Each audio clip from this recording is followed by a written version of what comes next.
തദ്ദേശ തെരഞ്ഞെടുപ്പ് ഒന്നാം ഘട്ട വോട്ടെടുപ്പ് അന്തിമഘട്ടത്തിലേക്ക് കൂടുതൽ പോളിംഗ് നടന്നത് എറണാകുളം ജില്ലയിൽ ആദ്യഘട്ടത്തിൽ 65.65% ആളുകൾ വോട്ട് രേഖപ്പെടുത്തി. തിരുവനന്തപുരത്ത് നിന്ന് പ്രജിത്ത് മോഹനനും കൊച്ചിയിൽ നിന്ന് മിഥുൻ അയ്യപ്പനും ചേരുന്നു. ആദ്യം പ്രജിത്ത്, തദ്ദേശ തെരഞ്ഞെടുപ്പിന്റെ ഒന്നാം ഘട്ടം വോട്ടെടുപ്പ് അന്തിമഘട്ടത്തിൽ എത്തിച്ചേർന്നിരിക്കുന്നു. കൃത്യം 6 മണി കഴിഞ്ഞിരിക്കുന്നു. നിലവിൽ ഇപ്പോൾ അവിടെ എത്തിച്ചേർന്നിട്ടുള്ള വരിയിലുള്ളവർക്ക് മാത്രമല്ലേ വോട്ടെടുപ്പ് നടക്കുന്നത്? എങ്ങനെയാണ് അവിടെയുള്ള കാര്യങ്ങൾ?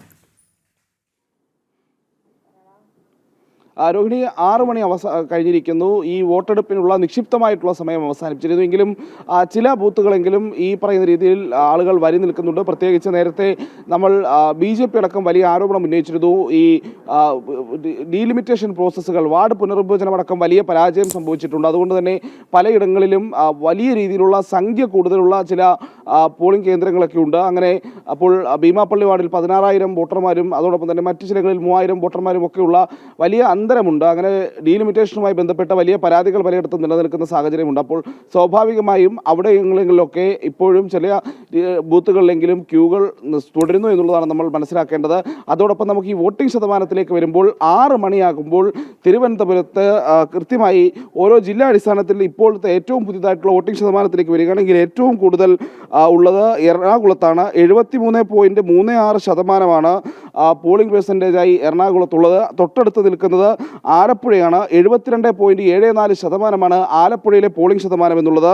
പിന്നീട് ഇടുക്കിയിലേക്ക് വരുമ്പോൾ 70.26% ഇടുക്കിയിൽ എത്തി നിൽക്കുന്നു.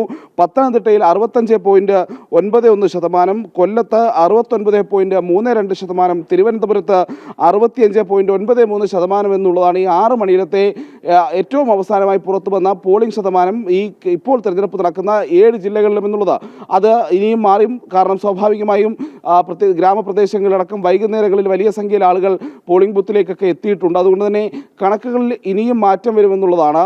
വലിയ പങ്കാളിത്തമുണ്ടായിരുന്ന ഒരു തദ്ദേശ തെരഞ്ഞെടുപ്പാണ് ഈ ഘട്ടത്തിൽ നടന്നു പോകുന്നത് എന്നുള്ളതും നമ്മൾ കാണേണ്ടിയിരിക്കുന്നു. ആവേശത്തോടെയുള്ള പോരാട്ടം പലയിടത്തും കണ്ടു. അതോടൊപ്പം തന്നെ വ്യാപകമായ കള്ളവോട്ട് ശ്രമങ്ങളും പലയിടത്തു നിന്നും റിപ്പോർട്ട് ചെയ്തിട്ടുണ്ട്. ഇപ്പോൾ തിരുവനന്തപുരത്ത് തന്നെ പലയിടങ്ങളിൽ കള്ളവോട്ട് പ്രശ്നങ്ങൾ ഉണ്ടായിട്ടുണ്ട്. അതിൽ ചില ഉദാഹരണങ്ങൾ നമ്മൾ എടുക്കുകയാണെങ്കിൽ കുന്നത്തുകാലിൽ കള്ളവോട്ടത്തിലുള്ള ശ്രമം ഉണ്ടാകുന്നു. അത് പിന്നീട് പരാജയപ്പെടുന്ന സാഹചര്യമാണ് ഉണ്ടായത്.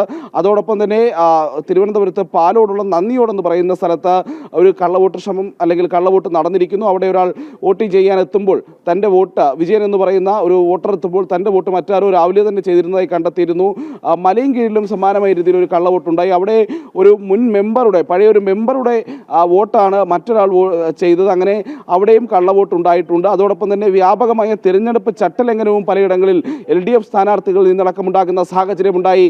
തിരുവനന്തപുരത്ത് ഒരു എക്സിറ്റ് പോൾ എന്നൊക്കെ രീതിയിലുള്ള വീഡിയോകളൊക്കെ പ്രദർശിപ്പിച്ചുകൊണ്ടാണ് തിരുവനന്തപുരം കോർപ്പറേഷനിലെ ഒരു സ്ഥാനാർത്ഥി ഈ പറയുന്ന രീതിയിൽ വലിയ രീതിയിലുള്ള ചട്ടലംഘനം നടത്തിയത്. അതിനെതിരെ BJP സ്ഥാനാർത്ഥി പരാതി നൽകിയിട്ടുണ്ട് ജില്ലാ കളക്ടർക്ക്. അങ്ങനെ കൊല്ലം ജില്ലയിലാണെങ്കിലും ശരി, ആലപ്പുഴയിലാണെങ്കിലും ശരി, പല ജില്ലകളിൽ നിന്നും ഈ രീതിയിൽ വ്യാപകമായിട്ടുള്ള കള്ളവോട്ട് ശ്രമങ്ങൾ റിപ്പോർട്ട് ചെയ്യപ്പെട്ടിട്ടുണ്ട്. അതിൻ്റെ പേരിൽ പലയിടത്തും BJPയുടെ സ്ഥാനാർത്ഥികളൊക്കെ പരാതി നൽകുന്ന സാഹചര്യവും ഉണ്ടായിട്ടുണ്ട്. അങ്ങനെ വലിയ ആവേശവും അതോടൊപ്പം തന്നെ വലിയ ആരോപണങ്ങളും നിറഞ്ഞിരുന്ന ഒരു പകലിനാണ് അന്ത്യമാകുന്നത്. ഇപ്പോഴും പലയിടങ്ങളിലും ക്യൂകൾ തുടരുന്നുണ്ട്. ചിലയിടങ്ങളിൽ സംഘർഷം ഉണ്ടായിട്ടുണ്ട്. പ്രത്യേകിച്ച് തിരുവനന്തപുരം വഞ്ചിയൂരിൽ കള്ളവോട്ട് ശ്രമം ഉണ്ടാകുന്നതും അത് പിന്നീട് വലിയ തർക്കങ്ങളിലേക്കും സംഘർഷത്തിലേക്കും പോകുന്ന കാഴ്ച നമ്മൾ കണ്ടു. അവിടെ BJP പ്രവർത്തകർക്ക് മർദ്ദനമേറ്റു. കള്ളവോട്ട് ചോദ്യം ചെയ്തതിൻ്റെ പേരിൽ പലയിടങ്ങളിലും CPMന്റെ നേതൃത്വത്തിൽ പോളിംഗ് ഉദ്യോഗസ്ഥരുമായി ബന്ധപ്പെട്ടുള്ള പ്രശ്നങ്ങളുണ്ടായിരുന്നു. അവർക്കൊക്കെ പ്രത്യേക സൗകര്യങ്ങൾ നൽകുകയും അല്ലെങ്കിൽ എന്തിനേറെ പറയുന്നു ചിഹ്നം പതിപ്പിച്ച വാഹനങ്ങളിൽ ആളുകളെ കൊണ്ടുവന്ന് പോളിംഗ് സ്റ്റേഷനിൽ ഇറക്കാനുള്ള സഹായം പോലും ചെയ്തു കൊടുക്കുന്ന സാഹചര്യമുണ്ടായി. പലയിടത്തും ചോദ്യം ചെയ്യുന്ന സമയത്ത് പോലീസ് BJP പ്രവർത്തകർക്കെതിരെ കുതിര കയറുന്ന കാഴ്ചയും ഈ തെരഞ്ഞെടുപ്പിൽ നമ്മൾ കണ്ടതാണ്.